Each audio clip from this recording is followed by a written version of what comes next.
hours. This is incredible. Thank you so much, Jakey Bakey, for moderating, and hopefully everyone here has some great questions for us. Ask Me Anything Monday, we do every Monday. That's anything you want to know, let me know. So, Jake, let's get this party started. Let's get this party started. As David mentioned, we're here live on set for the Office Hours TV show for Bloomberg and Amazon. Just finished wrapping up the first episode with some greats like Jim Quick, Cameron Diaz, Ryan Strahan, and Michael Chandler, some incredible people. So we're here, David's here doing an Ask Me Anything. So feel free to raise your hand at the bottom there, and we will bring you up to ask a question. Also, there's a plus bar at the bottom. So if you'd like to invite your friends and family, please do use that plus bar, and let's get these questions going. We've got a lot of people already chiming in and ready to ask their questions. So we will start with Will Land. Will, if you can please unmute yourself, and welcome to the clubhouse.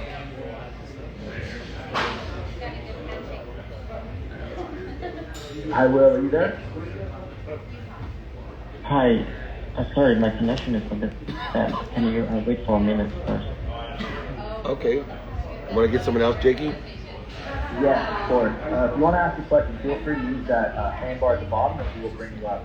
Okay, just a quick question from Instagram. What's been your biggest lesson so far just from filming your first episode here at Office Hours? Oh, that's easy. So what we did is we're filming 12 episodes, and my biggest lesson is what we did today was do one episode on Monday. We have never done that before. We have filmed seasons and seasons of elevator pitch, of 2-minute drill, and doing a one episode day allows us not to have this pressure to learn. And so all the lessons that we learn are going to carry over into the other 11 lessons. And so if you have a chance to crawl before you walk, before you run, make sure you take that opportunity, especially in producing a TV show. Thank you, Dave. We've got Duke Henry. Duke, how are you today? Welcome to the clubhouse. What questions can David help you with today? Hi, good day everyone. I'm Harry. I'd just like to ask a few questions. So first, is this room going to answer like random questions about tech, about entrepreneurship, about startups? Any one of those, startups, entrepreneurship, raising money, tech. I have been a lead as a CEO in multiple companies. I've funded multiple companies, sports, entertainment, media. Go ahead, fire away. All right, sounds great. Okay, so there's this question I've been wanting to ask someone who's, grounded in, entrepreneurship and all. So I'm based in Africa, and I have been trying to make plans to move to Canada. So I really do not know. I don't know. I'm into tech. I'm into software development. I'm into web development and all those good stuff. Well, I don't know. I really want to move and relocate from Africa to Canada, but I really don't know how to go about it. I don't know how tech is going to look like out there and all that. So I really don't know if I could get advice on how to do that. Well, first of all, congratulations on hoping and dreaming to make a bigger and better move for yourself. And, the best way to do it is to ask for help, to find people that sit in the situation that you want to be in around the world, using all the different platforms to find people that do know the answers to the questions, understanding what your skills are, what knowledge you have, and of course the desire to be what you must be in Canada. I would be reaching out to as many Canadian companies, executives, entrepreneurs, VCs, angel investors, telling and explaining what skill sets you have, what knowledge you have, and desire that you have, and seeing where it's aligned, synergistic, or supplementary to opportunities that they have or they know of. And I, from America, I teach people a simple question. Do you know anyone that can help me? And the more you ask that question of people you feel as if sit in the situation that you want to be in with an open mind, an open heart, and open hands, exponentially, you will slowly but surely start to see multiple opportunities with who you are currently and who you want to be in the future. So ask for help, memorize that question, do you know anyone that can help me? And ask as much as you can, as big as you can, to the people who have open mind, open hearts, and open hands that sit in the situation that you want to be in. That sounds really great. That sounds really great. So Reach out to me. Reach out to me as well. I'm happy to help you. Okay. okay, so I'm just going to Go ahead, dude. so I'm just going to add you up now, and if I could get your email, so I can send you an email sometime. Yep. Jake, Okay, I give think it I to him. got that already. Yeah, Good. dude, David's email is david@tmeltzer.com. That's david@tmeltzer.com. You can find that too in his bio here on Clubhouse. Did that answer your question? Yes, it does. Thank you so much. Thank you really so much. Thank you for joining. All right, Dave, we actually have a question here on Instagram.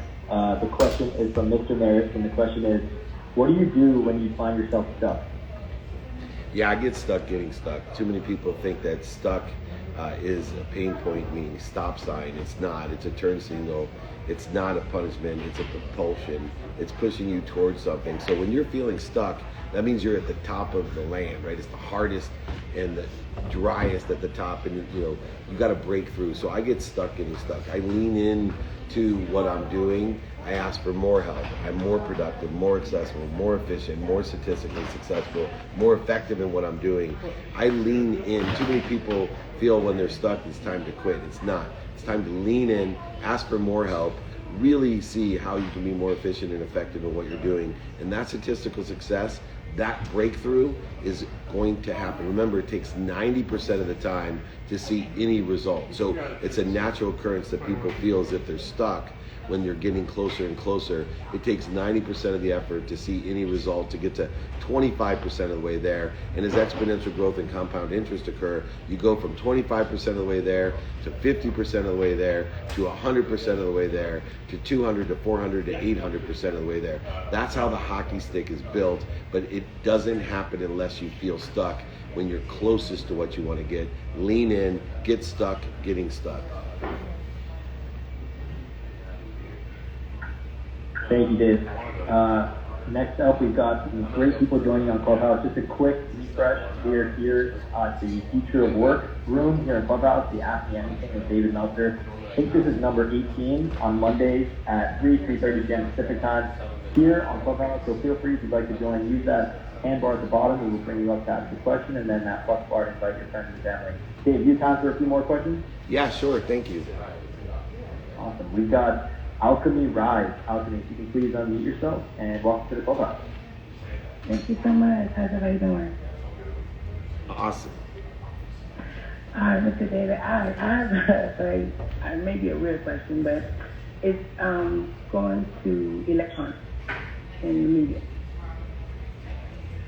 How do you feel this new, not even a new way, this hidden secret of algorithms will affect us on Clubhouse? Making money and not making money. Yeah, well, I mean, for me, algorithms are interesting because I believe in activity to make money, right? I try, and my core value is to utilize my time, the man-made construct of time, effectively to have activity. I make money, and in order to make money with those algorithms, you have to understand the algorithms. In order to understand the algorithms, you need to test. It's the only way to do it, and you need to be able to be consistent and persistent in the pursuit of that activity you get paid for by understanding the algorithms, by utilizing them more and more and more, asking for help, of course, seeing how other people are utilizing it, but most importantly, I still utilize this for my own brand in digital marketing. I test, I keep testing, and I learn very quickly what works, what doesn't work, and I make those modifications and adjustments in order to make more money with the algorithms, learning from what works and what doesn't work. But if you're not doing it every day, 7 days a week, you're not going to get the stable data that you need in order to effectuate the change, the learning that is necessary in order to take advantage of those different changes that occur in the algorithm. You'll never be perfect, but you'll be more statistically successful than others, which will create the margins of millionaires, which will allow you to have more activity you get paid for. Does that sound fair? Absolutely. Thank you. All right, Jake. All right, Dave, we've got a question on Instagram. If anyone wants to follow on Instagram this video, David's on site currently for office hours. David's Instagram, of course, is at David Meltzer. We'll also be answering questions from there. Dave, the next question on Instagram is, Should an aspiring entrepreneur go to college? This question is getting more and more common. For me, timing and risk tolerance is the exact determination whether you should go to college or not. If your college experience, the investment that you make in college, is aligned with your timing and risk tolerance, absolutely. Every investment you make, prioritized by your timing and risk tolerance. If you're not going to invest in yourself, what are you ever going to invest in? And college is a way of investing in ourselves. What I don't want people to do is to extend themselves outside of their timing and risk tolerance and utilize and put themselves at a detriment economically, where they could get an education equal to or greater than if they just align their own personal circumstances, their perfect timing and risk tolerance. Remember, education is an investment in yourself.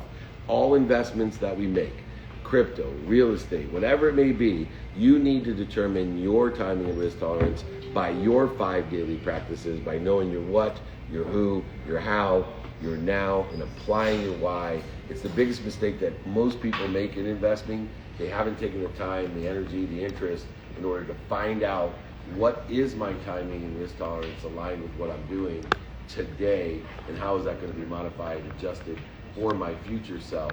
And if you do that, I promise you, you will find the best way to educate yourself. Every day you should be learning. Every day you should be educating yourself. College and graduate school are phenomenal ways to do that if it's aligned only with your timing and risk tolerance.